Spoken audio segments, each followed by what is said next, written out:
Welcome back to From the Cheap Seats. My name is Charlie Jimenez, and we are here to kick off season 2 of our podcast. And today we are going to be giving you the rundown on college football, what's been happening lately, the NFL, the NBA. We're going to go through it all, except baseball, because we don't really cover boring sports here on this podcast. And I'm here with my guest, Luke Allison. So, Luke, you want to give us a little introduction? Yeah. Hi guys, my name's Luke Allison, same age as Charlie. Pretty passionate about sports. Some little analytics buddies over here. So yeah, excited to be on the pod. This guy's my internship partner. So we both work for the Birmingham Squadron. We do data analytics for them proudly. They're the G League team for the NBA Pelicans. Hunter So Dickinson plays for them as well. Very good basketball player. yes, sir. So we're not going to be talking about basketball for this first half. We're actually going to be talking about college football. So I have my brackets that I'm going to publish on our socials, but I have our bracket. And for the first round, we're just gonna cover this game by game. First up, let's cover Tulane versus Ole Miss, right? Like, what do we think of this? Because I don't consider Tulane legit. I also don't think Ole Miss is in good shape right now. I think Ole Miss will win this, but what are your thoughts? What is your final score prediction? Then I'll tell you mine. I mean, honestly, again, it's like both of these teams, whoever they play, whoever ends up winning this game is just gonna get, in my opinion, slaughtered by Georgia. But I do think it'll be somewhat close. I think Ole Miss will probably end up pulling away in the second half. They just have way more talent. The guys that are still there. I think if I had to guess, I'd probably say about maybe 34-17 Ole Miss wins this. But I do think it'll be really close first half. Okay.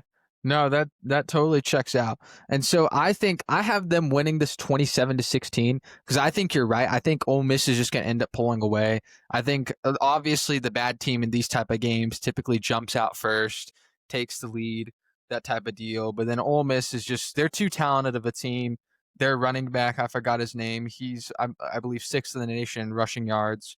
And the passing game, yes, Lane Kiffin's gone, but they still have those concepts installed and their players still know how to run them. The only thing here that's setting them up for failure against Georgia, in my opinion, is their ability to game plan for this type of stuff. Because that was Lane Kiffin's best trait, right? He was always strong willed, game plan. He was also a big man of culture. So getting these players hyped up, especially when their coach, who in my opinion, was one of the top 5 best coaches in college football offensively, left. That's very difficult to do. The thing that's going to kill this team is their morale. Earlier this year, we saw what they could do against Georgia. They had a strong offensive game, and they were very close to pulling it out. It's just Georgia showed their experience, and Kirby Smart outsmarted Lane Kiffin. But that's very difficult to do. So I think Ole Miss is just going to be the sacrificial lamb, or whoever comes out of this game is a sacrificial lamb to Georgia to get a free win. So up next, we're going to talk about Oregon versus JMU. So you're an Oregon fan, so I know there's going to be some bias to it. So what's your opinion here? Because here are my questions. JMU's secondary is actually pretty decent, right? But is Decorian Moore coming back? Do we know that for a fact? The freshman Uh, I standout. I don't think I don't I'm not 100% sure if he's coming back or not. Our offense, like Oregon's offense is been they've left something to be desired. Like Dante Moore's good. He's going to take what the defense gives him. James Madison's secondary is good. He's not going to have a lot over the top. But I feel like the athletes that Oregon has, and obviously their coach Dan Lanning is like really solid. They are losing Dan their Lanning offensive coordinator. Dan Yeah, Lanning is a man of the people, in my opinion. He knows like how to that get his guy can players coach. motivated. Yes. Mhm. If you saw a few years ago when when they had Colorado come visit them, when everybody was hyping up Deion Sanders, if you saw him go like his pregame speech, you would run through a wall for that man. And those players looked like it. And so for a team like this, like we saw this team, yes, Penn State was terrible for the second half of the year, but they started off like the Penn State we normally saw, and they literally went into the whiteout Beaver Stadium, and they kicked their tail for the first 3 quarters. Now, granted, Penn State caught up and they had to go to an overtime victory. They know how to beat good football teams. Indiana, I think that was just a lot of mistake because like Indiana was more experienced. Signetti was talking crap and he knew he had to back it up. And they had schemed up everything perfectly to stop Oregon's run game, which is another question that I have going here. Is Oregon's run game going to get going? And I think you will agree. I think they will easily slaughter JMU through the run game. Was it Jordan Davison, Whittington, Deere Hill? That's a trio of backs I do not want to mess with, and I think they'll probably end up running all over JMU. Yeah, a fun fact, Oregon went out and got, one of the top guys in the portal last year, Hughes from Tulane. It was, like, Tulane's prized possession, and he's, like, the running back. I think he's the running back 3 or the running back 4 right now for Oregon. Like, their run I game feel is like just very I, solid. I feel like any one of those backs could be a starter on another team, in my opinion.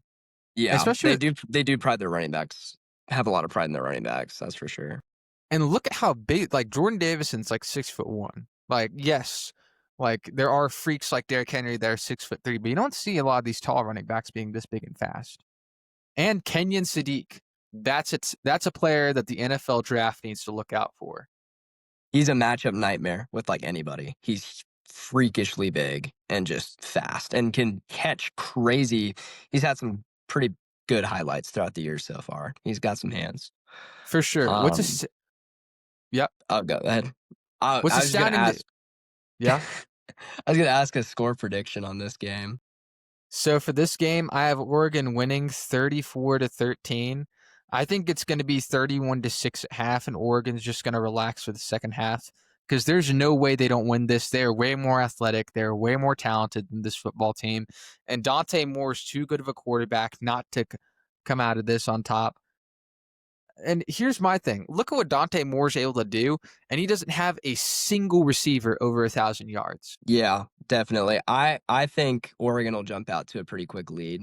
I think, like, they might end the first quarter up 21-0, and a lot of people will turn the game off.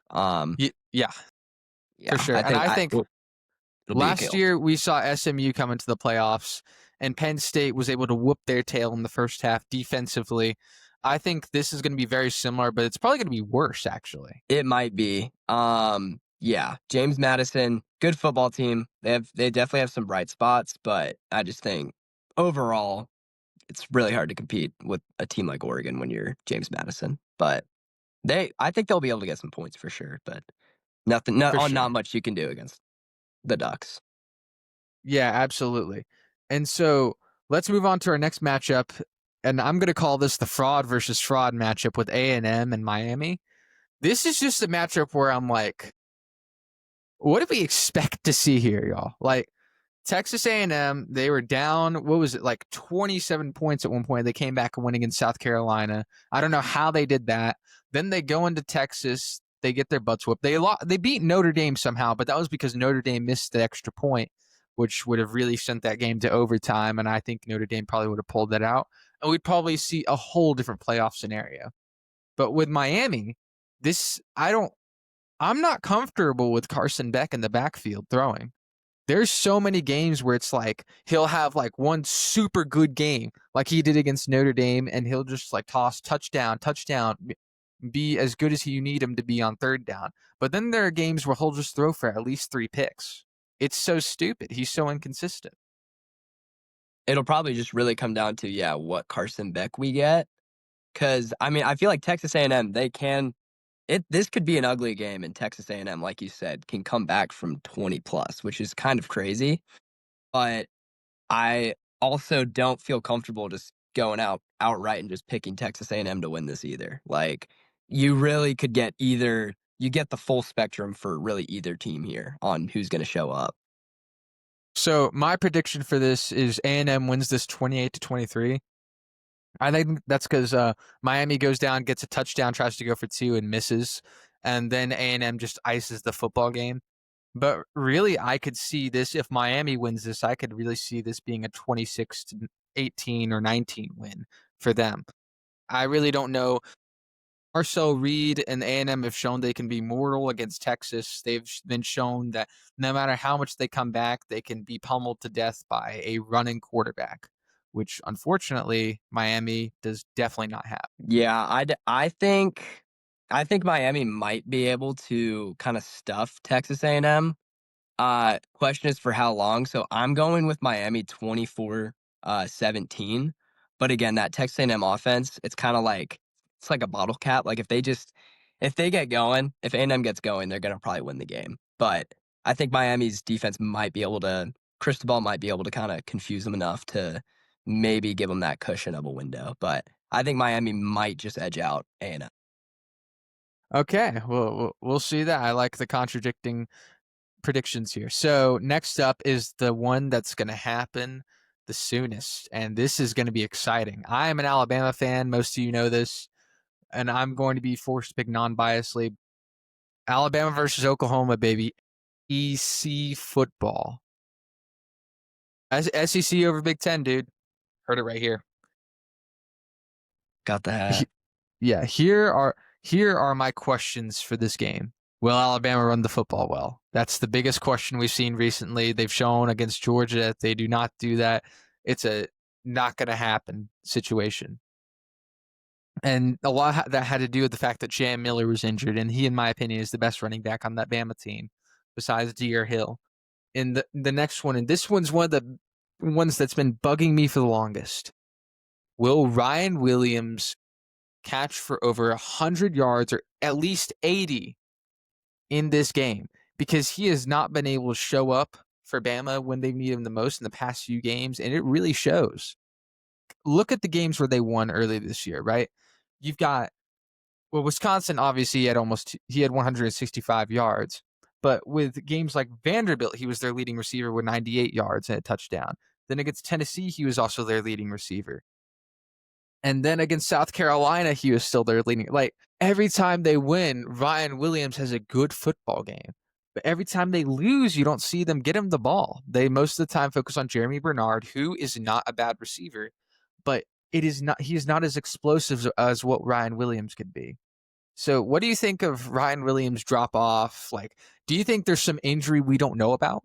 That like maybe they're keeping it under wraps because they need him out there to present a deep threat to the defenses? I mean, he definitely hasn't shown that clutch factor. I mean, really, since he kind of arrived with that Georgia game last year, where obviously made probably the clutchest playing football last year. Uh, I it's really hard to tell because he went from just this like almost otherworldly prospect to a guy who, I mean, half the days he's a wide receiver too.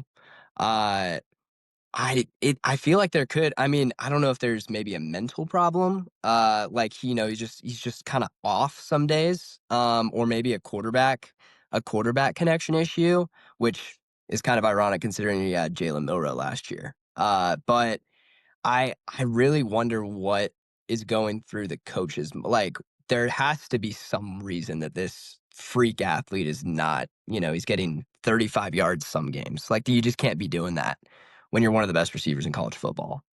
Um, it'll be really, if he shows up, definitely not out of the question that Alabama could, certainly get some points going against this Oklahoma defense. I agree. And another question I have, can Oklahoma get their air attack going against this Bama secondary? Because Bama's secondary, like I'm a Bama fan, but I'm going to be non-biased here. Besides Ohio State, I think they have one of the best secondaries in the country. They're able Yeah, to put a stop to any wide receiver, number one, you ask them to. And they're also very versatile in what they can do. I mean, you saw Xavier Brown this year. Like he had the infamous 100-yard pick six play. You've seen them come up in clutch moments. They're able to stop Gunnar Stockton earlier on this year. They were able to force turnovers off of Diego Pavia, who was a Heisman runner-up, I believe. yes, second place. Yeah. Speaking of which, I have my own personal opinions about him that I will not disclose on this podcast. But I think the key, besides Ryan Williams, the key thing for this game is obviously the run game, and if Ty Simpson plays like the Ty Simpson we've seen all season. The Ty Simpson that we said 3 months ago, I would have said that the most, non-biasly, I have to say that before I talk on Alabama anything. that Ty Simpson was the most NFL ready quarterback in this draft. Now I'm saying it's Fernando Mendoza. I got a few reasons I'll go in depth on that in a bit. But he's just had this drop off where it's like he reminds me a lot of Sam Darnold when he commits turnovers. And I don't like Sam Darnold on his bad days at all. Yeah. I mean, Ty Simpson, he went from like Heisman candidate. I think he might have even been like in the top, one or two odds a couple, maybe 5, 6 weeks ago. Um, and yeah, you're right. His turnovers just slowly became an issue. And I mean, this Oklahoma secondary is definitely nothing to laugh at either. Obviously, not as good as Alabama's, but it really is going to come down to that. I mean, that Ty Simpson, most likely Ryan Williams connection in this game. If we can just see Ryan Williams just kind of get loose and almost have fun, um, I think we could see Alabama maybe win by a lot of points here. And then again, though, if Oklahoma is able to do the same thing against Alabama secondary, we could have a shootout or we could have a blowout in the other way where Oklahoma is all of a sudden up 21 in the fourth quarter. Again, like it's really going to come down to, yeah, I think those chunk yards are really And going to let's make the difference. re-examine the past matchup, shall we? Because Oklahoma won this last bout 23-21 in Tuscaloosa. Oklahoma had 212 total yards of offense. Alabama had 406. They outplayed them for most of the game. It's just their inconvenient turnovers and just their sloppy execution is what held them back from pulling out this game. So I think I'm going to go on the road and say I think Bama pulls this one out 19-17. I think this is going to get ugly. This is probably going to be one of the most intense games that we see this weekend. I think Bama's going to be up 16-10 going out of the third quarter. Then they'll kick a field goal. Oklahoma will get a touchdown off of some 30-yard pass. And then I think Oklahoma is going to have the ball for the final few minutes, but they end up running out of time or turning it over on fourth down or committing some sort of turnover, and that's what keeps them from winning this game. What are your thoughts on that prediction? I like that 19-17. I think it will be low scoring. I think if a team wins, like there's only going to be one team reaching 20 points, or around that threshold. I think Alabama's gonna win it out. I'm thinking like 21. I'd probably say 21-14 or maybe 21-13 with a couple field goals. It's just gonna be one of those slow, like kind of SEC, kind of hard mouth, hard nose kind of games. I do think it'll get sloppy for both teams. I think Alabama will probably have at least a turnover, maybe two, and I think Oklahoma might turn it over too. This is a crazy prediction, but I feel like Oklahoma is gonna get like a punt return and just muff it inside the late. I'm thinking like late third quarter, like game changer type of play. But we'll have to see. But I think I'll take them on this. I'll say 21-13. Okay, I'm liking that prediction. So let's run through the playoff bracket real quick. So here are my predictions because obviously I predicted Oregon winning against JMU. We'll go in depth on the matchup if it happens, but I think Oregon's going to go against Texas Tech. I think Oregon's going to win that one 29-24. I don't think the Texas Tech linebackers are something else. I've not seen a defense like that in a while, but I think even without the run game, Dante Moore is too smart. He'll get the ball out too fast. He'll be too much for that Texas Tech defense. Oregon's going to score a go-ahead touchdown while they're behind 23-24. They're going to go for two. They're going to miss it. That's what's going to make it 29-24. Alabama, Indiana. I'm a Bama fan. I'm going to have to go. It might change based on how this Oklahoma game is Friday, but I'm going to have to go Indiana 24-23. I think Bama's going to be up 23-10, and they're going to blow that lead. Fernando Mendoza is going to show up in that second half and take control of the game, shift the momentum. Next up, we got Georgia and Ole Miss. Like we said earlier, Ole Miss is basically or whoever comes out of that game against Tulane is basically the sacrificial lamb. So I have Georgia winning that one 33-13. I think they go up 27-0 at half. And then I have Ohio State and Texas A&M. If Texas A&M wins that game against Miami, like I think they will, I think it's going to be 27-22. A&M's going to be down 27-16. They're going to score a touchdown. They're going to try and go for two. They're going to miss the conversion. It's going to be 27-22. I think Ohio State will probably easily win this game. And that's no shot at A&M and what they've been able to do this season with the magical season that they've had. It's just, I think Ohio State's too talented not to win this game and too well coached.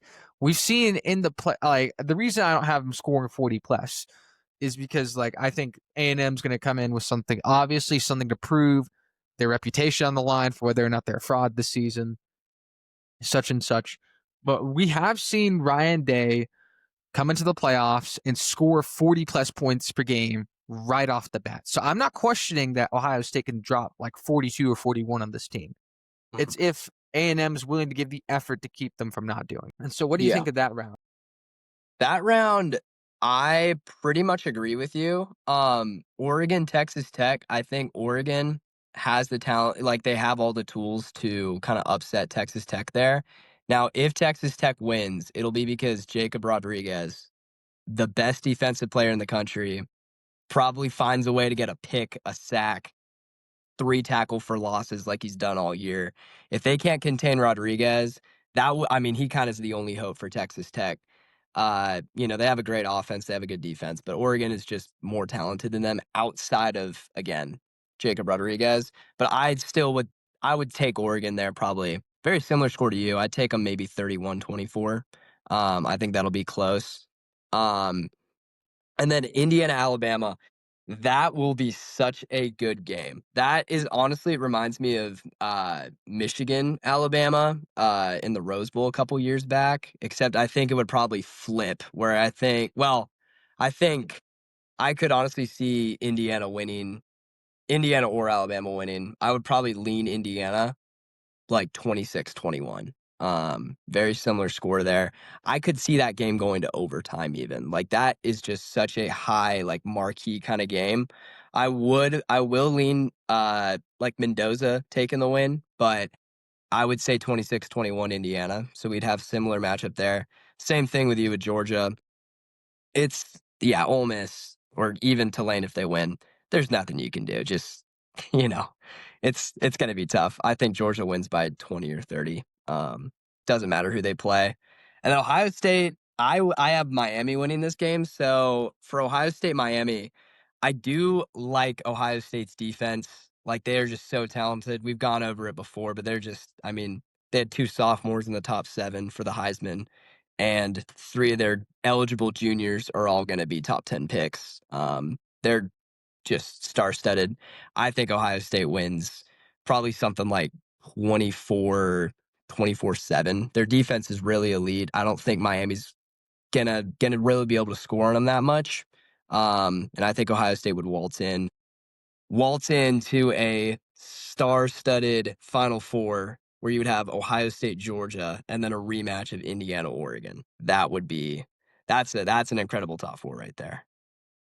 Those would be some I, good games. I agree. So let's go into, let me tell you what I think this is going to be. I think no shot at Oregon, well coached, really good football team, knows how to run the football. Their defense steps up when they need them to. I personally like their cornerback. Uh, what's his name? I was talking about him a lot earlier. The guy who picked off Penn State. Hold on. Let me think. I know who I'm talking. You know who I'm talking about too. Yeah, they got He's yeah. Dylan Thieneman. Dylan Thieneman. I think he's going to be the key player on that defense that holds back Indiana.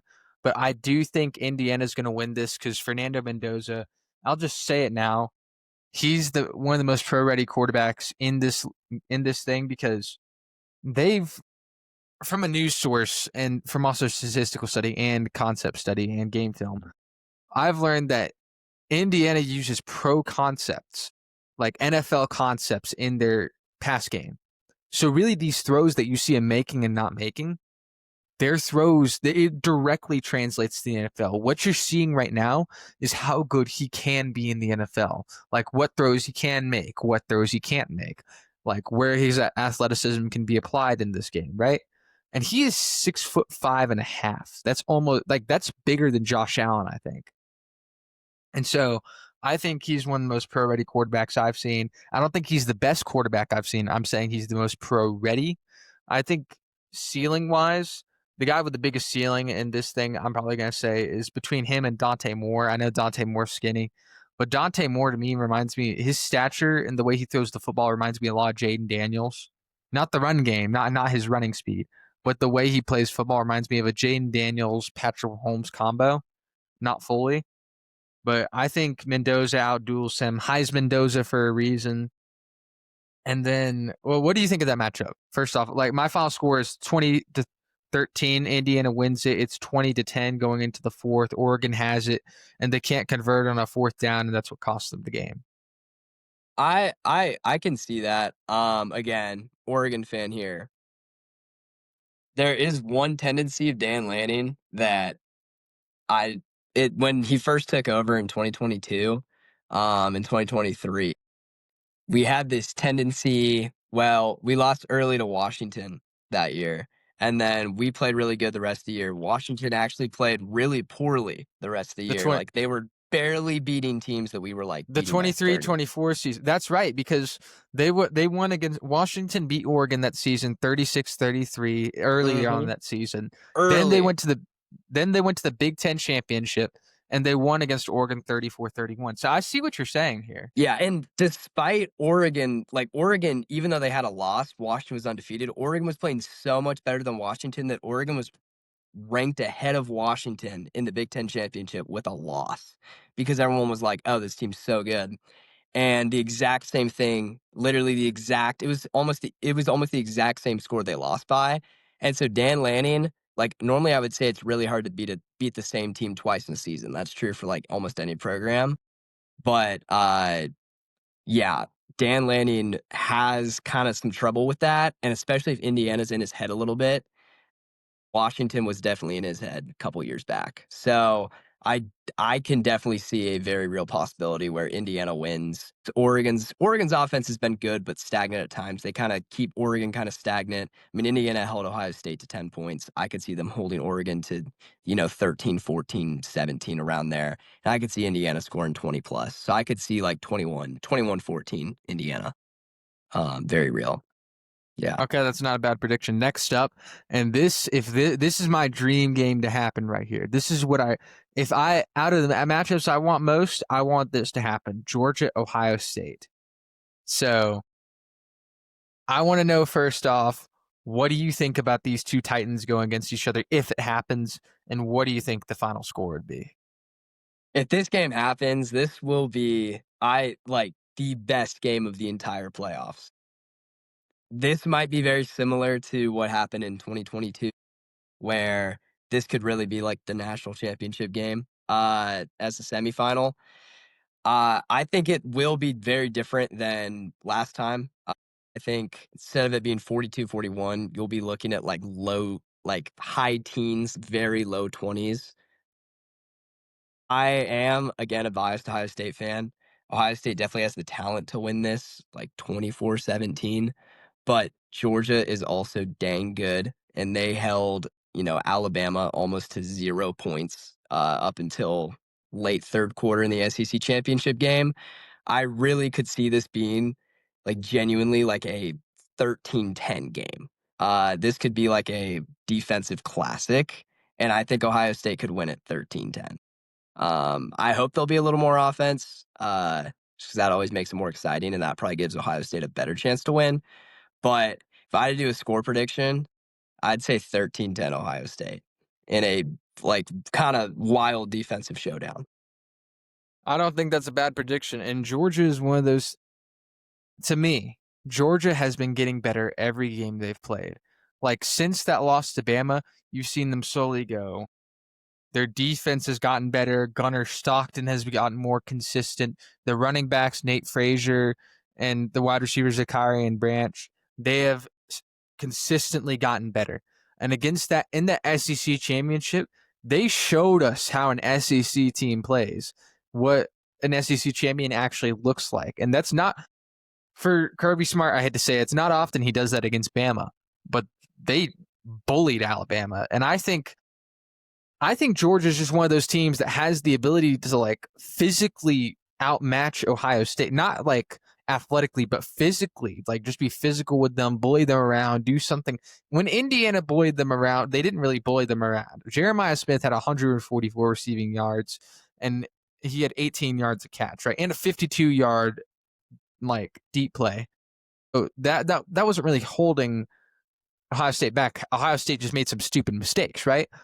I think this Georgia team could potentially force some turnovers off of Ohio State that we don't like to see. But I do think Ohio State's way more talented on defense. I'd say their offense is more ready for a shootout if it does happen, like it did last time. But I'm going to say Ohio State wins this one 22-19. I think they're going to be down and they're going to get a touchdown and a 2-point conversion to make it a 3-point game. Whatever happens from there, I think like this could happen like very early on in the fourth quarter, and it would just be each team holds each other scoreless for the final like 8-7 minutes. So I'm taking Ohio State to win that one. I can definitely see that. That's really real.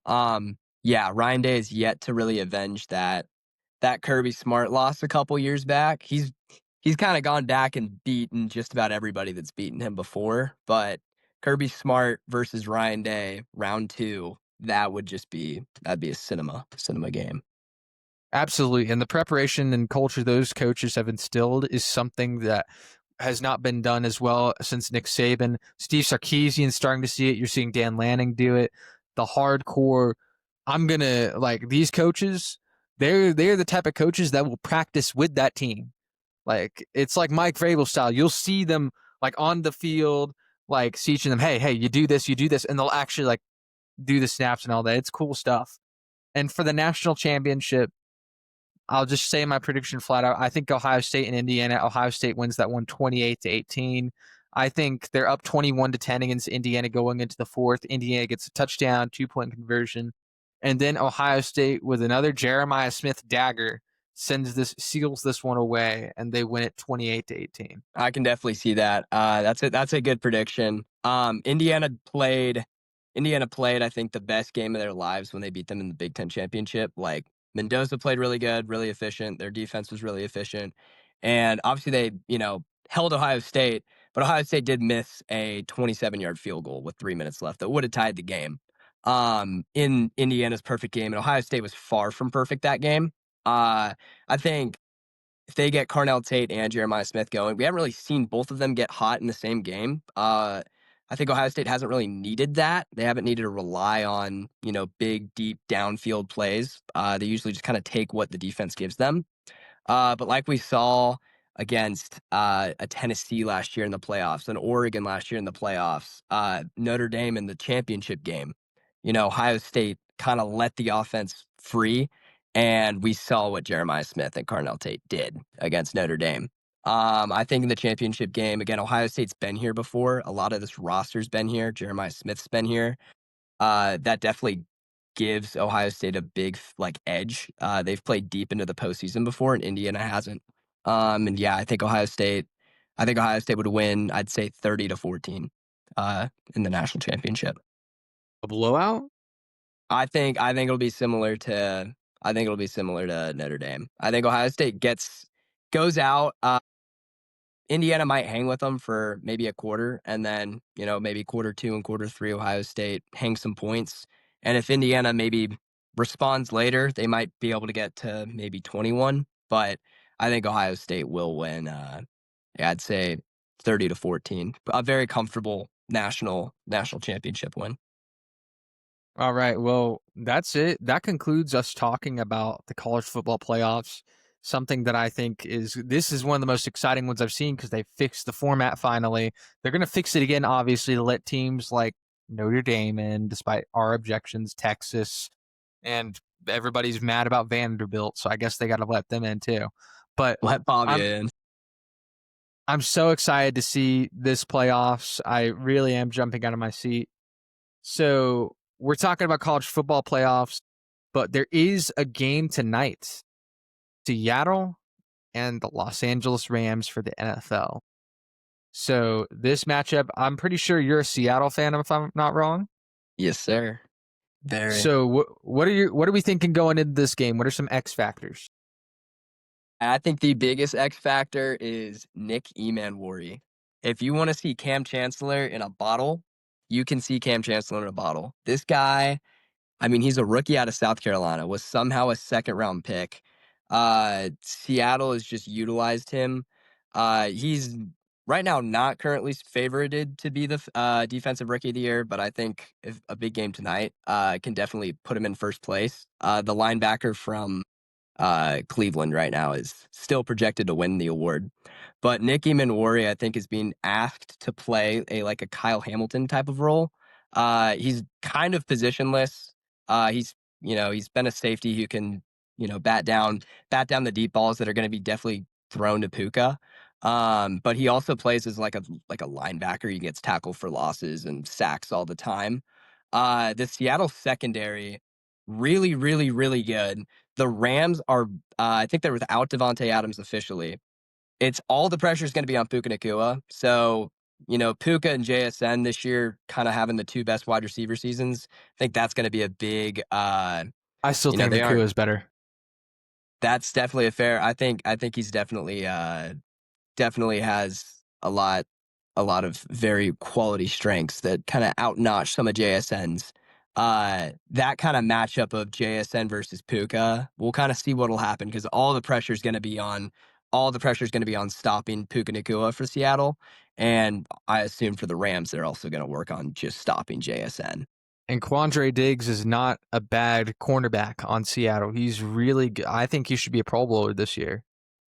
Quandre And Diggs, yes, Quandre might be mixing up the name. He was used to be a safety for Seattle. I think where's he at now? He's not back in Seattle, is he? he's back in Seattle. Is he? Yes, sir. Oh yeah. Shout out Quandre Diggs. I didn't even know that. I know he was on The he was vet. on the Titans at some point this year. But yeah, rolling him out at 30. I think he's probably around 30. It's good for him. Yeah, I think that the big matchup though will definitely be JSN versus Puka.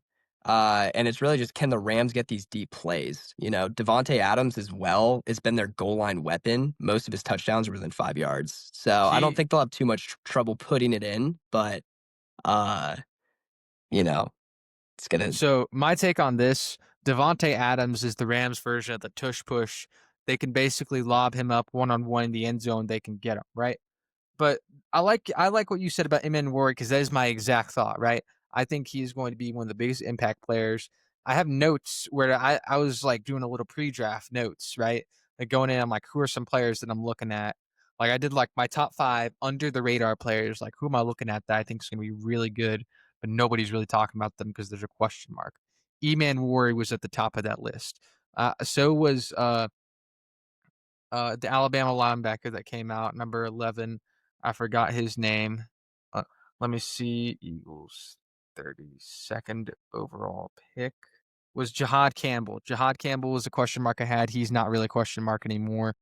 But Nick Emanwari is basically to me a lot like Kyle Hamilton. He can play any position you need him to. And so while we are talking about that, let's take a tactical timeout. For those of you who don't know, this is where we talk about the X's and O's of whatever sport we're currently talking about. So for this, it's football. Sean McVay, the head coach for the Los Angeles Rams, is revolutionizing football again. He did it back in 2018, where the Rams had the second highest scoring offense in the NFL. They had Todd Gurley, Jared Goff, Robert Woods, Cooper Kupp, Gerald Everett. Now, with this time, he's done something that I would initially think is stupid, but it's smart.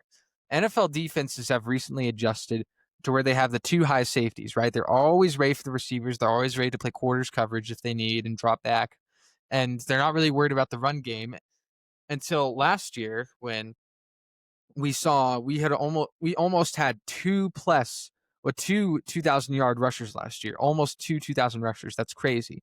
And the year before that, we had a rusher barely make it over 1,400 yards. Christian McCaffrey had 1,459 yards, and that was crazy. But last year we had Derrick Henry, who had 1,921 yards with 16 touchdowns. Then the league leader, Saquon Barkley, Offensive Player of the Year, with 2,005 yards and 13 touchdowns. So what we saw the Rams do is they're like, you know what? Everybody's There's not really a good passing game in the NFL anymore, but there's good running now because there's a lack of good passing. So let's build off that. And let's build off what we were able to do with Cooper Kupp. For those of you who don't know, they used Cooper Kupp in a tight end fashion. He was a good run blocker, and he was also insane receiving threat. So that's how they got deep plays with him. That's why he had the triple crown that he did in 2021. So what they did with Puka is they had Coop. Coop was with them for those first few years. Now he's in Seattle. Very funny, the matchup tonight.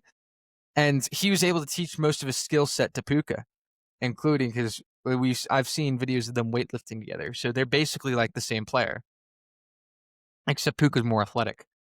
And Puka can run blocks. So they now have a 3 tight end set where they do single back, 3 tight ends. They have one receiver split to the left. That's typically Devontae because he wins 1-on-1, and that's a pick your poison type deal. And with Kyron Williams, who these past few years has had 13 plus total touchdowns each season in the backfield, it's really been difficult to stop because they're forced to pick between the run and the pass. Again, keep them guessing. And with Puka Nacua lining up like a tight end, and Jordan Whittington, he's a good, he's not talked about enough, in my opinion, on that Rams offense. He's a good wide receiver and a blocker. So it's just a mismatch for any team. It's how they've had the best offense in the league, in my opinion. It's how Stafford's kept with very minimal turnovers. He has only 5 interceptions. And I think that could be what wins them the game, but because they don't have Devontae, that scheme is kind of thrown. Now you're going to see Puka split out to the left. You're going to see Puka out there. You're going to see their other receivers in. I think they still have Tutu Atwell, if I'm not mistaken. And he's going to have to take over what Puka typically does, or we don't see that. I don't know. But the Seahawks, to your point, I think they're going to try and replicate something. This is another X and O's thing, and this, forgive me for nerding out, but this is exactly what this segment's for. They're going to try and replicate something the Ravens might do, I think. The Ravens have found a way to counter the Rams by having 3 safeties. So for those of you who don't know, Kyle Hamilton on the Ravens, who I think is he's Hall of Fame talent. I think definitely All-Pro worthy. He already won one All-Pro, and I think he can win another. I think eventually he could reach Defensive Player of the Year candidacy. But he's a physical mismatch because he's 6'3". He's a very fast safety. He's a Swiss Army knife. He can line up like a linebacker. He can get tackles for loss, force fumbles, catch picks, anything you need him to do, right? The Seahawks can do the exact same thing with Eman Wari, like you were talking about earlier. So they could have 3 safeties in the backfield. Quandre Diggs is an experienced veteran. Nick Eman, I forget who else they have in that secondary, but they still have their defensive line, which has forced a league fourth in the league in pressures right now. So they could realistically force a few sacks, force Stafford into a few turnovers.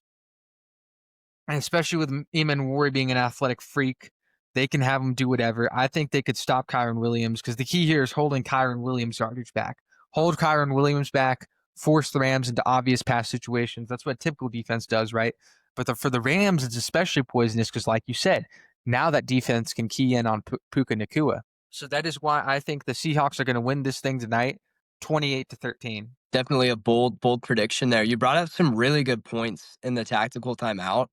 One of the things I like that you pointed out most too is the turnover battle. Because obviously these teams played before, and when they played before, Matthew Stafford did what Matthew Stafford does. He played clean football. He didn't turn it over. He had about 250 yards.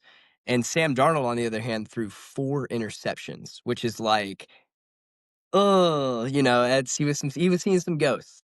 And Seattle still had a chance to win that game on a last second field goal.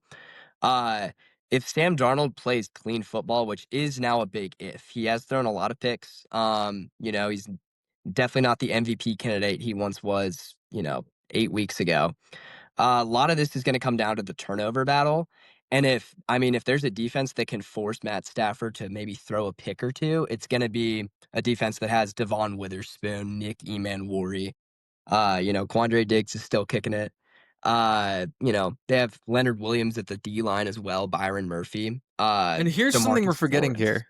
here.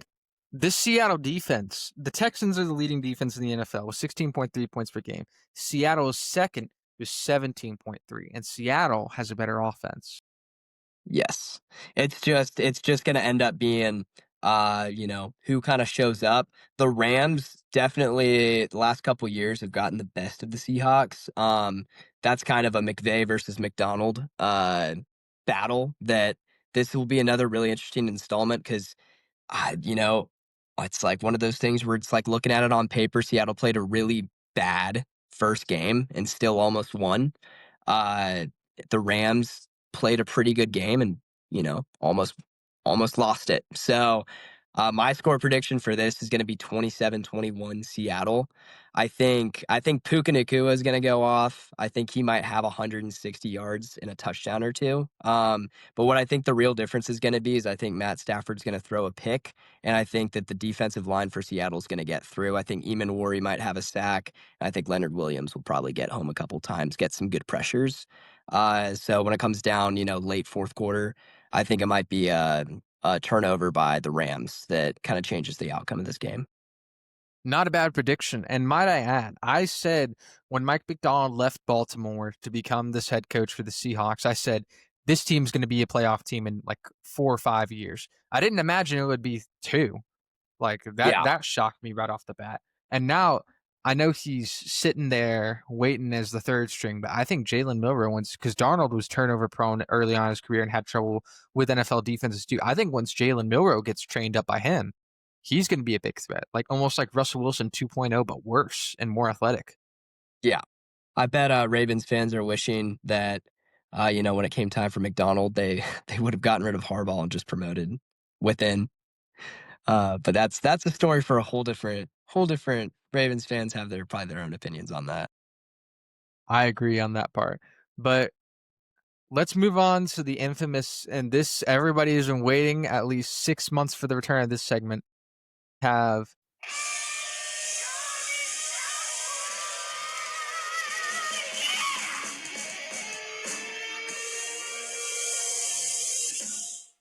Charlie's Chalkboard. So I'm going to be doing power rankings for the NFL teams, and I'm going to get judged. People are probably going to want to throw tomatoes at me for this one. So we're going to start at number 10. Number 10, I have Baltimore, the Ravens. I think they figured things out. We saw them shut out Joe Burrow, last year's league leading passer, Jamar Chase, the Triple Crown winner from last year. They shut out that team, period.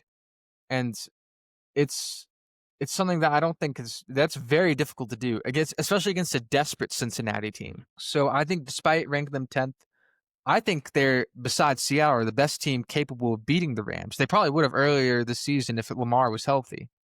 They lost that game 17-3, and that touchdown was like the Ravens had already given up at that point.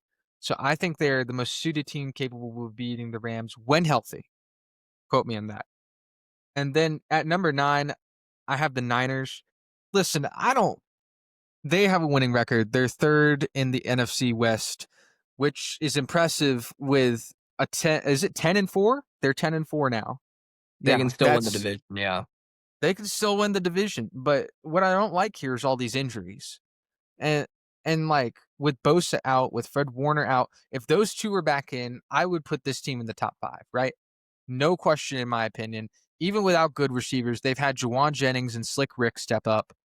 So it's no question about them. And McCaffrey is McCaffrey. He's on pace for another 1,000-yard season, or 1,000 yards receiving and rushing, which would be incredible to see once again because no player's ever done it twice. But I don't like these injuries. I think that's going to be their downfall. I think a few years ago, this was that year they went to the Super Bowl with Brock Purdy. That was one of the most talented NFL teams I have ever seen play. There's just a few mistakes. And Brock Purdy can be turnover prone winning these big time games, so we really don't know. At number 8, I'm gonna take the Bears. So they recently lost 28-21 to the Packers, and shout out to my boy Garrett Guffels. I know you're a loyal Bears fan, but what's keeping them behind? And like right now, I believe they're 9-4. Actually, yeah, they're 9-4. I would like if they weren't 9-4. With like Caleb Williams being under 50% completion percentage, like under 60%, I would rank them top 6 because I think with that type of quarterback play, they could do it. but I put him at 8 because the offense, I have some questions. The defense, I am not questioning, not a single bit. But it's the offense. We've seen Caleb Williams this year. He stepped up. He has produced when we've needed him, when the Bears have needed him to. So it's incredible. They lead the league in takeaways. They have 30 total takeaways. So they're a really good defense. Like I said, I have no questions about that. It's only the offense in the past game I have a question with. Number 7, I had the Packers. They're in the lead for the NFC North, which I consider, besides the NFC West, besides the AFC North, and besides the AFC West, to be considerably the strongest division in all of football. It's definitely a bloodbath. I do think I just looked up the standings. The Bears are 10-4. The Packers are 9-4-1. So they're like within like a half game of each other. And then the Lions are a game behind the Packers. So it's like 2 games between first and third in that division, which is crazy. Yeah. Yeah, 100%. And I don't know. I think the Bears can still easily win that division. It's kind of crazy to see that they had this jump this year as opposed to last year. Admittedly, last year, you had 2 14-win teams come out of that division, and the Packers were 11-6. I don't think we're gonna we might see that from the Rams, the NFC West this year, with the Seahawks and such, and the Rams and the Niners.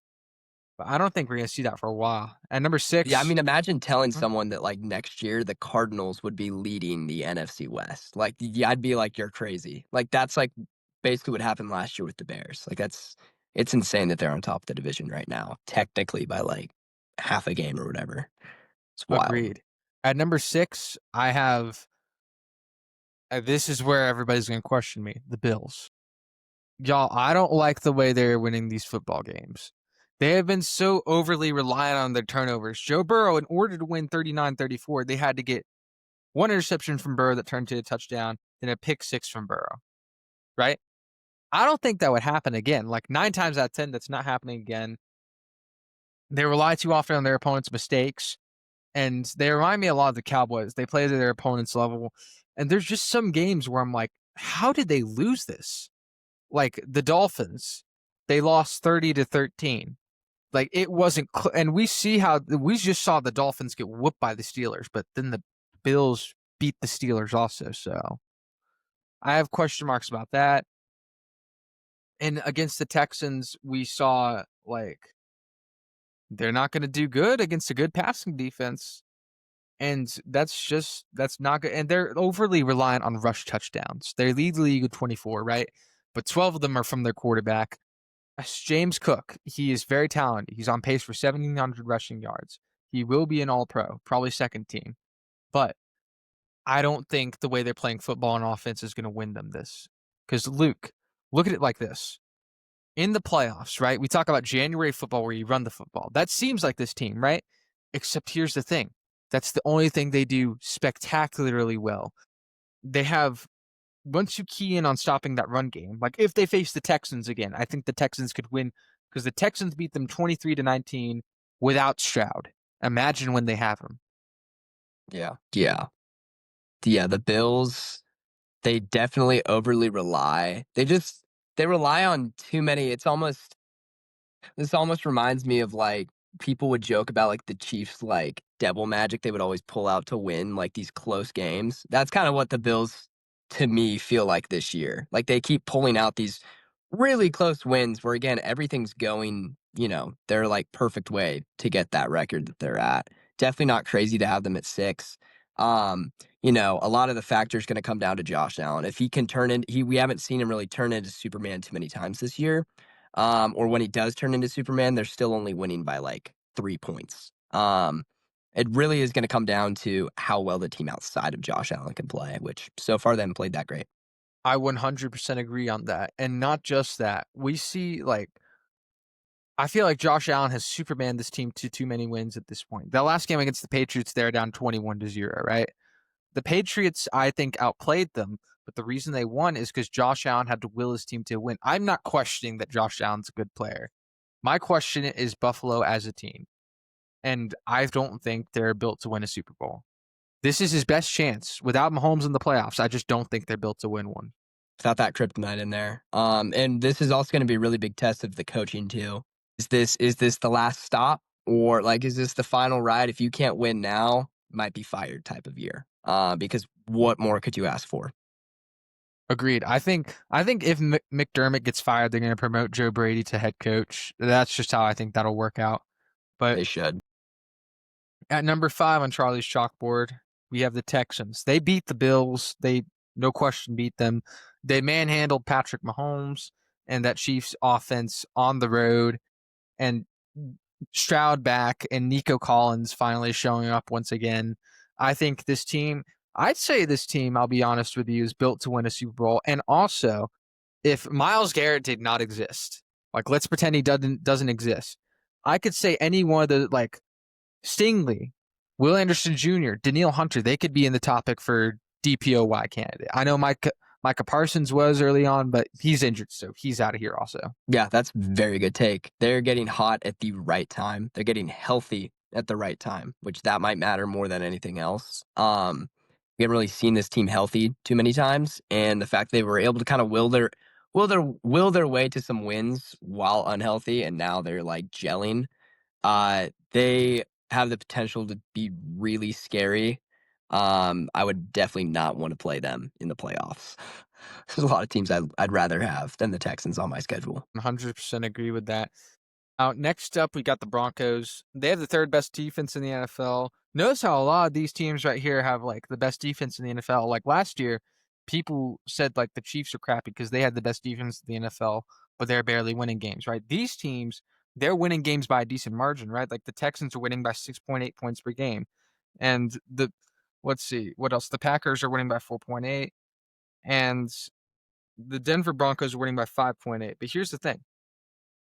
With Denver, it's not a matter of their roster got better. It's a matter of improvement on each player's side. They've got the Defensive Player of the Year on the side with Pat Surtain II. They've got Nick Bonito and his defensive pressures. Bo Nix and Troy Franklin have stepped up. And by Bo Nix stepping up, I mean he is the franchise quarterback. He is the guy. He's the guy they're going to have for the next 7+ years, or even 10. And he has Sean Payton as his head coach, the same guy who coached Drew Brees. And which this is a team that if I'm the Bills, the Texans, or the Patriots, I do not want to play this football team in the playoffs. Like Sean Payton will probably show up, show out. They could have a defensive shutout even.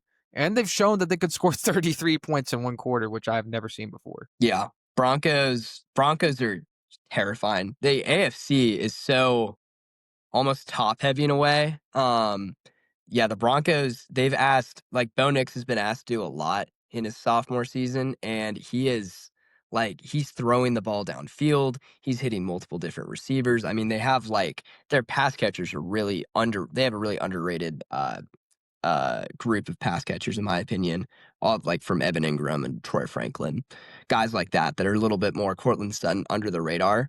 But Bo Nix he's been a really good quarterback, and he doesn't have to do too much. Like this defense, like you said, they're the third best defense in the NFL. He's not asked to throw 500 yards a game, but he's also not asked to, just hand it off every time. Like he's been making good plays, good reads, and this will be some really good like playoff experience for him, where definitely will help. I think a lot of people will form an opinion about Bo Nix after these playoffs. A lot more than just he's just the young like check down merchant. I think they're gonna see, we might see him maybe pull a little comeback in the playoffs here. I don't know, but Never know. he's been really clutch this year. Yeah, Agreed. definitely be a good matchup. I could like if the Bills end up having to play the Broncos, that would be a good matchup. I could see a Bo Nix win. Like this defense is just so good, and their offense is really, really efficient. So definitely For like them at number 4. For sure. At number 3, I have the Patriots. I think that loss at home to Buffalo 35-31 was a fluke. You're not going to see that happen again. Drake May leads the league in completion percentage with 70.9. They are also winning by 7.6 points per game, scoring at least 27 points per game. Travion Henderson, the rookie from Ohio State, is going crazy right now. Stephon Diggs has proved that the old head he still has it. And he had that revenge game against Buffalo this year too. And not just that, I feel like when they win, Like they win. They're not like Buffalo and it's like, oh, that was there were a few mistakes, like too many mistakes by the other team. No, they win definitively. People say they have an easy schedule, right? And that's why they lost to Buffalo. You know why I think they lost to Buffalo? They've beaten Buffalo before, FYI. They beat Buffalo in Buffalo 23-20. I think they lost because this time, not only was it a close game against a legit opponent, their opponent was on fire. It's like the first time facing a team where they have momentum completely on their side. Like, there's no question about it. So I think they've learned to deal from that. Mike Vrabel was a head coach of the year award winner when he was back with the Titans. And I had no doubt about it that he was a good coach. And especially going to New England and having the season as his debut season as Patriots head coach, like doing this with this team, like I wasn't surprised when like they started out with the hot start that they did. Everybody else called me crazy, but I was like, it's Mike Vrabel.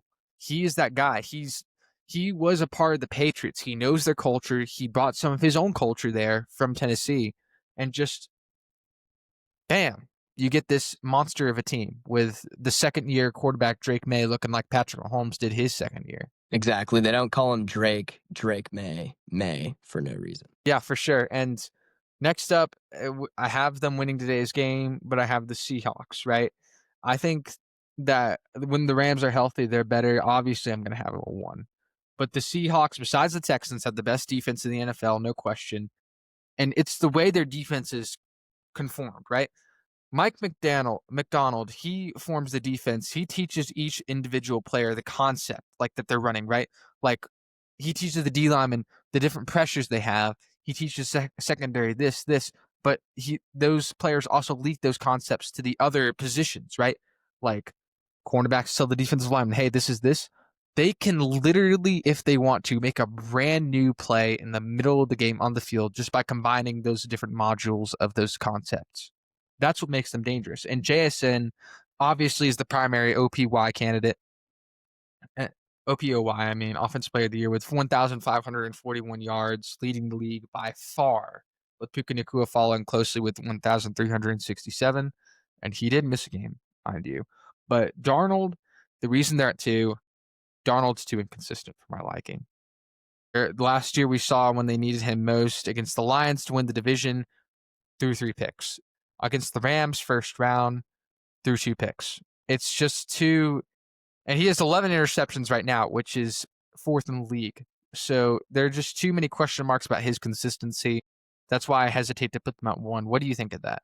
I actually agree with you on that. Even as a Seahawks fan, I love Sam Darnold. I think our team, in theory, like we are built to win a Super Bowl. We're young, good defense, great offense, star receivers, stuff like that. But Sam Darnold is the only guy where it's like I'll believe it when I see it that he can win a Super Bowl. If we swapped quarterbacks with the Rams, if we had Matt Stafford, I'd be like, we're winning the Super Bowl. Or we should at least be the favorite to win the Super Bowl. It's just again, Sam Darnold, and it comes down to crunch time because you don't win a Super Bowl up by, 15 the whole time. If you're down 6 and you're, at your own 25, like we've seen Sam engineer some good drives. We've also seen him just not play great and throw bad turnovers that don't even give us a chance in the fourth quarter at times. Uh, I do think the Rams, again, literally it's just because of the fact they have Matt Stafford and McVay. I think they should be a number 1 and like the favorites to win the Super Bowl. I like our coaching. Mike McDonald is definitely capable. Like he's a young guy that definitely has the potential to win a Super Bowl. But Darnold is just one of those things where it's like, I mean, we saw what happened last year, like you brought up. Like that's literally he crumbled when it mattered. And he was great up until that point. This season, he's been mostly great up until this point. This is like tonight is like one of those tests where it's like, hey, season's not on the line, but like you could get the 1 seed if you win here. Is he going to play great or is he going to crumble? Like based on how he plays tonight could influence me having the Seahawks at 2 or 1. If Darnold can kind of get past the Rams and kind of push through that pressure, hey, maybe he's primed for a playoff run. But right now, I don't think he definitely hasn't earned the respect to kind of be above a Matt Stafford when it comes to who can win a Super Bowl type of ranking. I I think it's 100% think it's solid rankings. I agree on that. And for the Rams, we already know I put them at 1, but I'm just gonna say the reasons flat out. And I know you'll probably already agree with this. So after this, we'll just move on.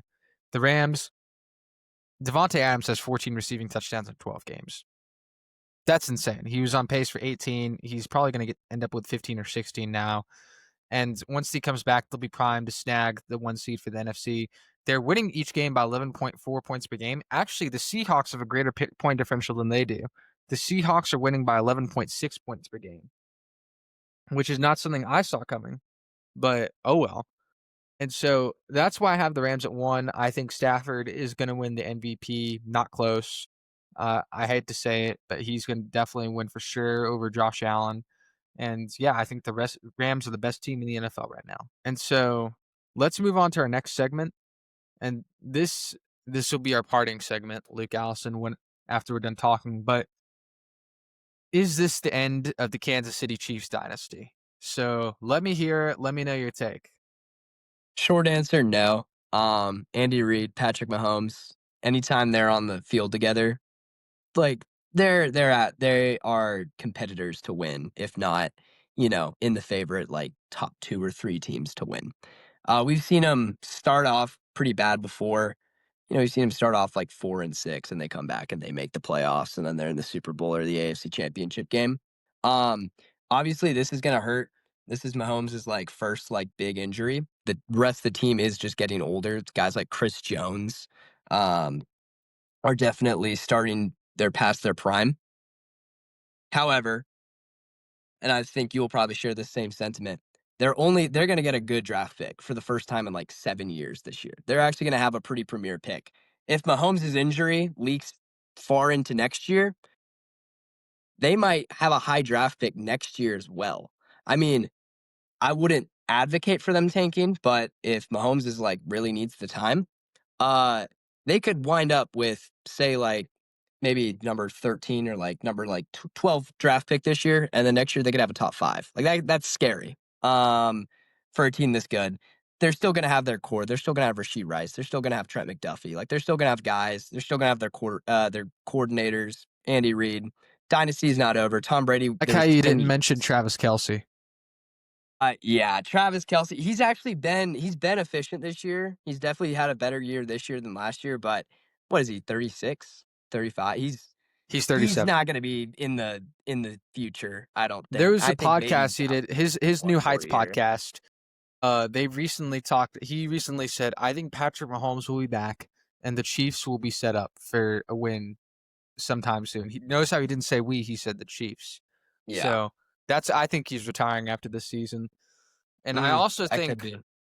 I you had some freak theory. Did you already say it? Where the freak theory where you thought they were going to draft Jeremiah Smith? Yes. So if the injury for Mahomes, like it takes him a while to rehab, and they basically end up tanking for next year, just imagine, just close your eyes, Charlie, and just imagine a world where the Chiefs end up with like number 2 pick and the team before them trades up to take a quarterback and Jeremiah Smith, the most NFL ready receiver we've probably ever seen, winds to the hands of Andy Reid and Patrick That Mahomes. Rasheed that Rice would would be a be wide receiver too. That's terrifying. that would be wonderful. I don't think it's going to happen. I think this year I already did a list of off-season concerns that they need to have. First off, they need to go address this running back issue. Kareem Hunt and Isaiah Pacheco are not cutting it. Pacheco, after that injury, has not been the same. So they need to go get a running back. And since they have probably a top 12 pick, is what they're probably going to end up getting, Mhm. I think they need to go either get, if they can, Jeremiah Love. That's the dream right there. Or go get Nicholas Singleton from Penn State. If not, Mm. they need to go improve their pass rush somehow. So yeah, trade up for number 1 to get Arvell Reese, you know? Send the farm. Get Arvell Reese. That would be crazy, but otherwise they just need to get some sort of good like run stopper and all that, or someone who can put pressure on an offense because that's their real issue here. That's how Stroud was able to beat up Kansas City. That's how Buffalo was able to beat them. Like when Buffalo played them, Josh Allen had an 88.7% completion percentage. That's nuts. Against Kansas Yeah, City secondary too. yeah. That is nuts. What do you think about the Chiefs maybe going out and getting a tight end in the draft? I wouldn't be surprised. I said Kenyon Sadiq earlier. I think he would be perfect for this Chiefs offense. But I do think Kelsey, if he stays another year, he needs to start training up the next Kelsey candidate. Because the Chiefs, without a good tight end, doesn't really fit well. You need that physical mismatch. That's what makes Mahomes and Kelsey so special. I believed in Otherwise, Noah Gray for far too long. I thought Noah Gray was going to take over the keys, and then I realized he doesn't. But same here. I still believe. Still believe. I think, like, to end on that, I don't think the Chiefs dynasty is over. It's far from over. I think they're alive and well. I think they needed a year like this to recuperate and reassess the team and be like, hey, what what are we what are we doing right here, right? Like, is this team where we want to be? Because earlier on this year, like, people were saying, oh, they're the best team in the league because now they had this really good defense for that past few years, but not good offense. Now they have that good offense. Like, it's crazy. Like, they're winning by 10 plus points a game, right? But then after those glimpses of what they could have been at their peak, down with the season. This is the nightmare scenarios of Mahomes getting injured, but he will be back. Tom Brady tore his ACL in his 9th season.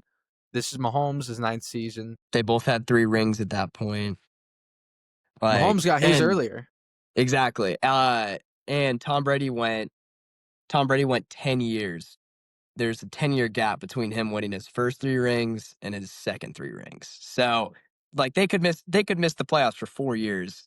They could still be the Kansas City Chiefs. I mean, obviously that's not going to happen, but you know, Mahomes is going to play for a long time. Andy Reid is a great coach. Like, this team's going nowhere. Maybe this team is, but the idea of a Chiefs dynasty is going nowhere. Um, they're going to stay relevant. Right, 100%. And before you head off, do you have any hot takes for us for college football, for the NFL, anything like that? I guess my hot take is Diego Pavia would have won the Heisman if it wasn't for his personality. I think that guy, well, yeah. Uh-huh. You look at his stats, that dude meant more to his team. I think that dude meant more to his team than Mendoza. That dude was Vanderbilt. That dude was literally all of Vanderbilt. He had more pass. I'm He just was gonna say also the this. reason Vanderbilt lost, dude. Yes. When he plays bad, he did play bad against Bama. He's done that the last 2 Texas. years. And yeah, Texas, he played decent. Bama was like his real They bad got game blown out where the it was first like, quarter, buddy. yeah, but hear me out. He had more passing yards than Mendoza, like just flat out more passing yards, and also had like another. I think he led his team in rushing, like he was the leading running back. Pretty crazy, but it is it is Pavia. No one really likes Pavia.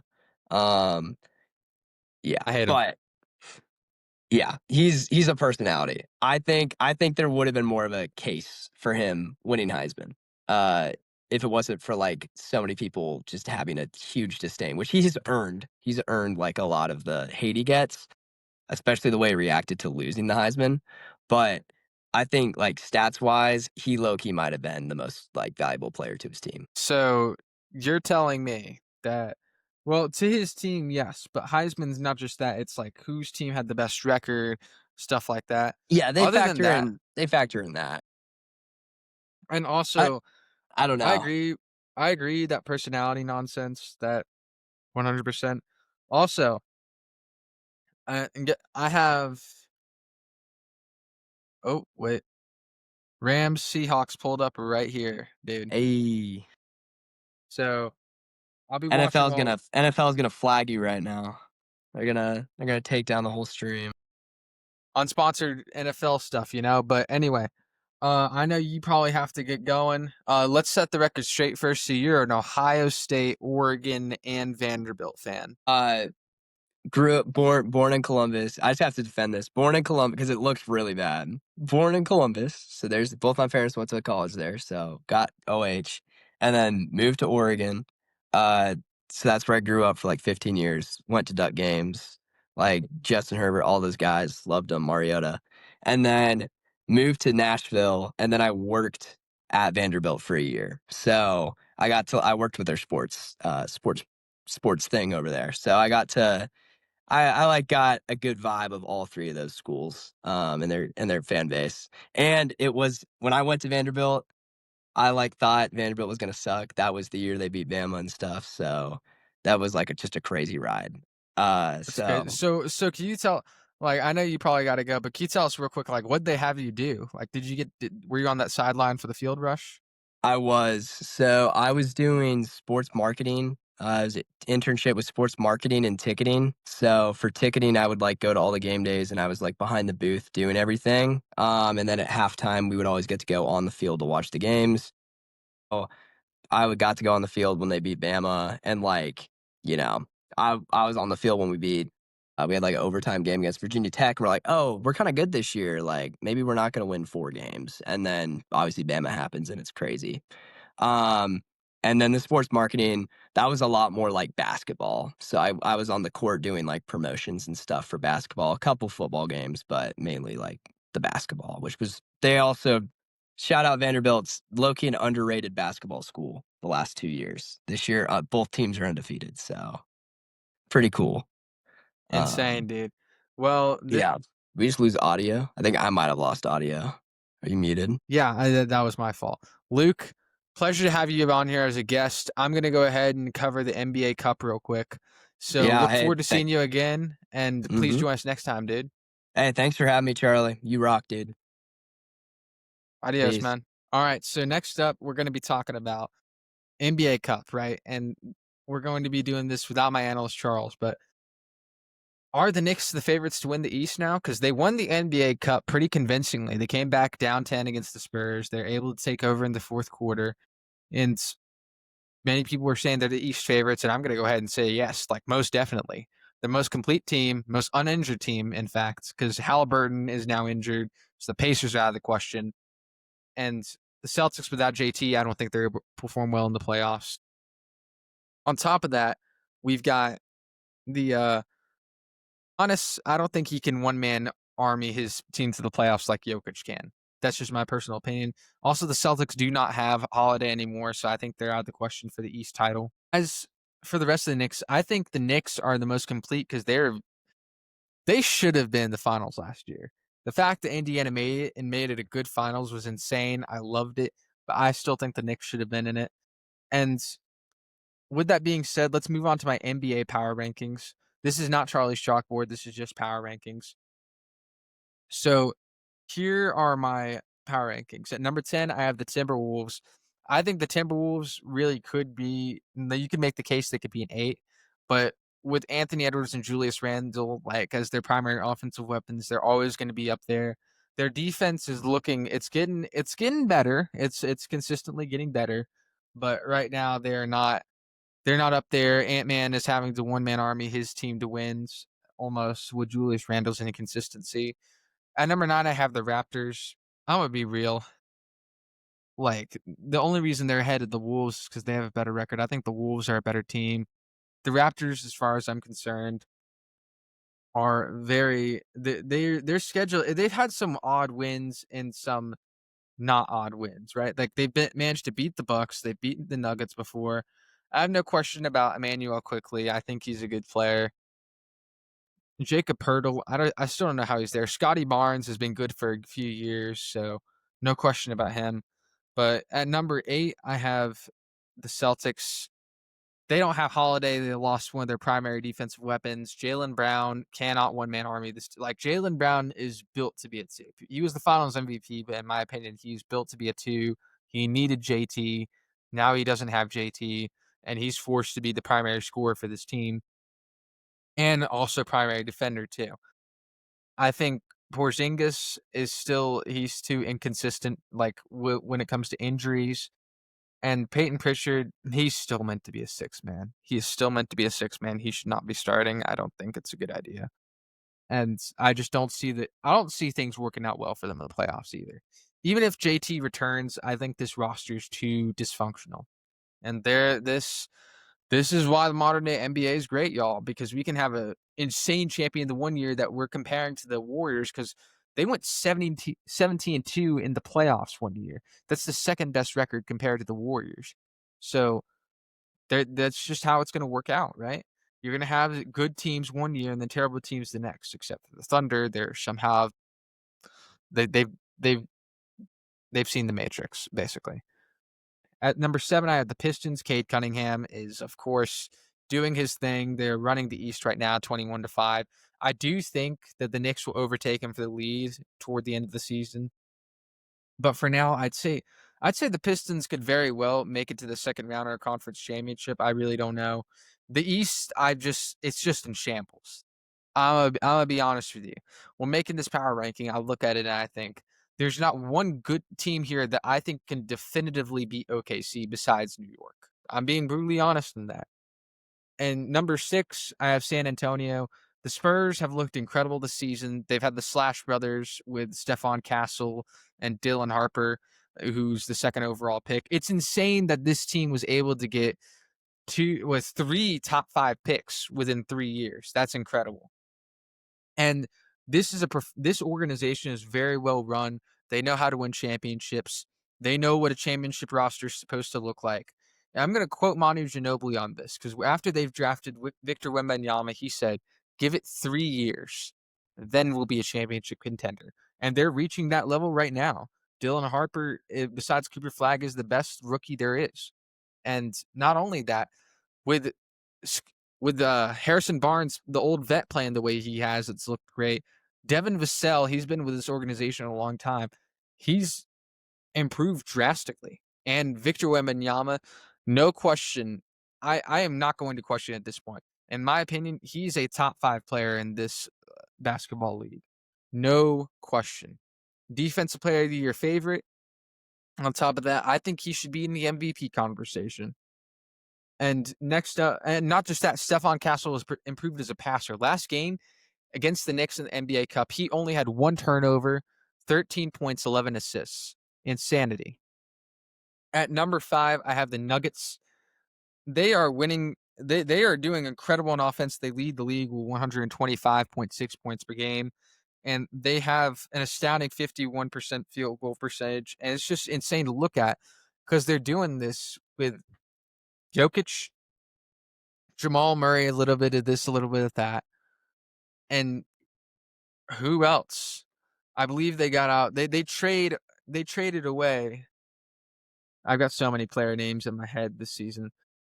But they traded away MPJ for Cameron Johnson. Cameron Johnson. They traded him away. It's looked pretty good. I said Cameron Johnson was a pure shooter. I know that because JJ Redick was with him breaking down how to shooting form and all that. And it was incredible stuff to hear. I recommend going back and listening to that. On top of that, the Nuggets lead the league in 3-point percentage with 40%. That's what happens when you have a scoring big that can also pass insanely. Because now they just have to do a 4 out, 1 in, with Jokic down the post being the threat he is. And Jokic can really rotate out to the 3-point line too and shoot threes. He can shoot above 45% from 3. It's incredible. I was watching the Thunder and Nuggets last year with my dad, and it was game 6. And we were watching, and Jokic did this turnaround 3-point shot that I'm like, there's no way any other big can do that. This is one of the best centers we've ever seen. He's in the conversation with Shaq for best center of all time, in my opinion. And next up at number 4, because I'll be real with you, I don't think the Nuggets are built to win a championship. I don't think this style of basketball is going to work. Against the Thunder last year, yeah, they made it close, but they showed they could get blown out when they key in on Jokic even more. I don't know how else he can improve. Like, I legit don't know. Like, how can a guy who averaged a triple-double last year while scoring almost 30 points a game improve his play style? Because it comes down to him mostly, right?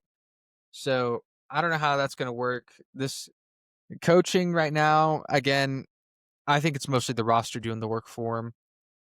Number 4, I have the Knicks. Like I said, they're the most complete team in the East. They are a defensive masterpiece, and they are holding opposing teams to 112.2 points per game and 46% field goal percentage and 36.2 3-point percentage. Not only that, they're out rebounding their opponents by 6 rebounds. That's insane. And with a small roster like that, like Cat, he's still showing up. Is showing up also, Jalen Brunson. And now they have Jordan Clarkson. When he was with Utah, I said he's a very good pure shooter. and he's proving that he's better than Nick's offense. I mean, right now they're third in the league with 121 points per game, and they have a 37.8 3-point percentage.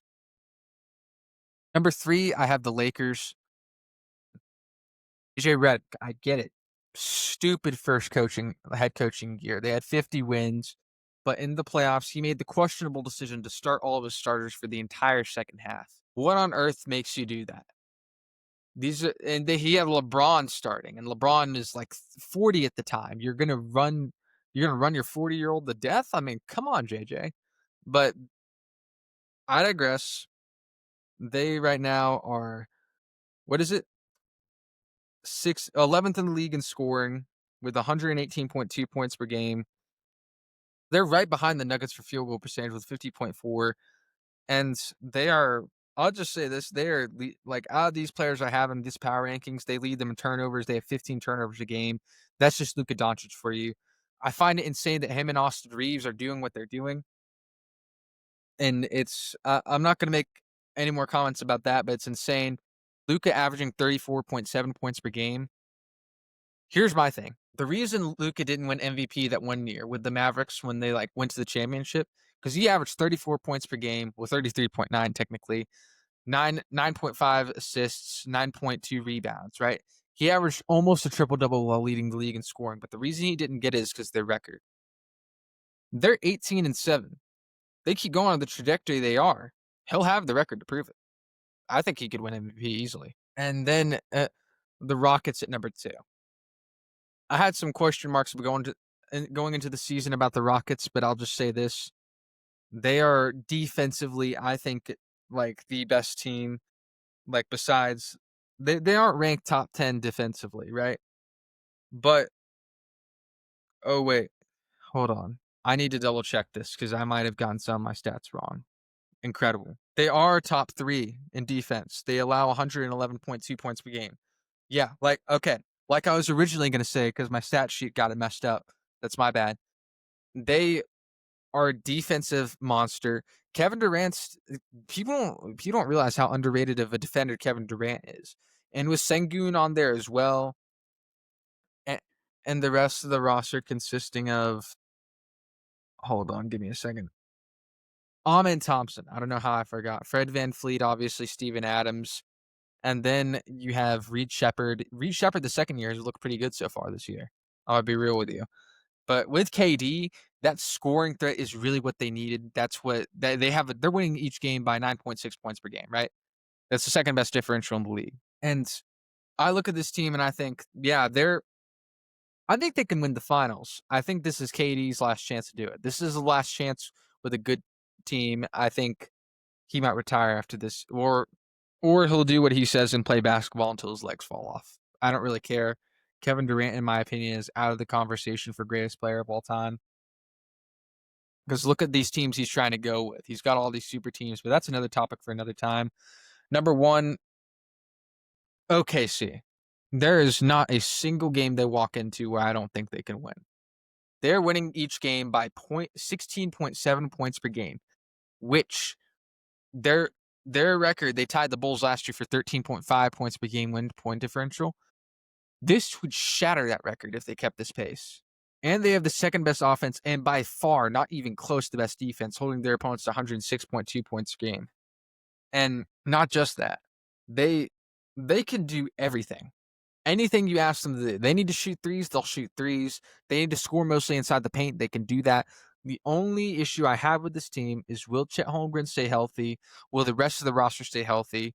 Because if not, I don't think they can do it. Because that's what's keeping them in this right now. What's made them had such a historic start is the fact that they're a mismatch. Like the notice how these two teams, the Warriors, when they had 73 wins, this Thunder team, the reason they were so good is because they're a physical mismatch that tried something that nobody tried before.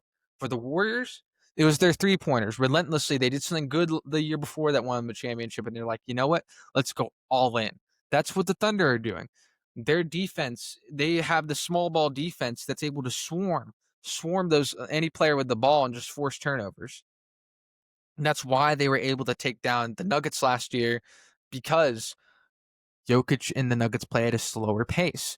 But the Thunder, they play like at 100% speed. It's incredible to watch. And this is something they still have first round picks, high first round picks.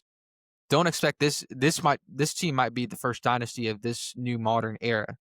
And I don't expect them to go away anytime soon. Next up, I got my MVP favorites. So at number 5, I'm going to go ahead and say Anthony Edwards. If he pushes his team to the playoffs, averaging 28.7 points per game, I think there's a shot, but otherwise, I don't really think he's in the conversation at all. Number 4, I have Wembanyama. The only question right now is, will he stay healthy enough? Because there is a minimum requirement for games played to win this award. So can he stay healthy enough to get this award, win it, and all that? If he can, awesome. That's awesome. But if not, I still think he's a top 4 player regardless. And then number 3, 29.8 points per game. He's averaging 10.8 assists and 12 points. He's basically having a replication of his season from last year. And they have a better record so far. So, like, I don't know what the question is with him. There's not a single year that he can't win MVP. Arguably, he could have won it last year. But SGA winning it last year, I had no issue with. At number 3, I have Luka. Well, no, number 2, I have Luka. Luka is averaging 34.7 points per game. That's the most points per game since was it James Harden averaged 36.1, right? But Luka's doing it while almost averaging a triple-double, and now he has that record to prove it. So if there's a question whether or not he deserves MVP, I don't want to hear it. He's second in the league in triple-doubles to Jokic, and by far and away, like, we're basically putting a side-by-side comparison of that one Luka season and that last year's SGA season. That's who we're going to be picking between here. And so, will Luka win it? I think he can. But I think the number 1, and this is the obvious one, SGA. SGA statistically is almost a replication of last year, but his field goal percentage and 3-point percentage are better. He's averaging 43% 3-point percentage and a 56% field goal percentage.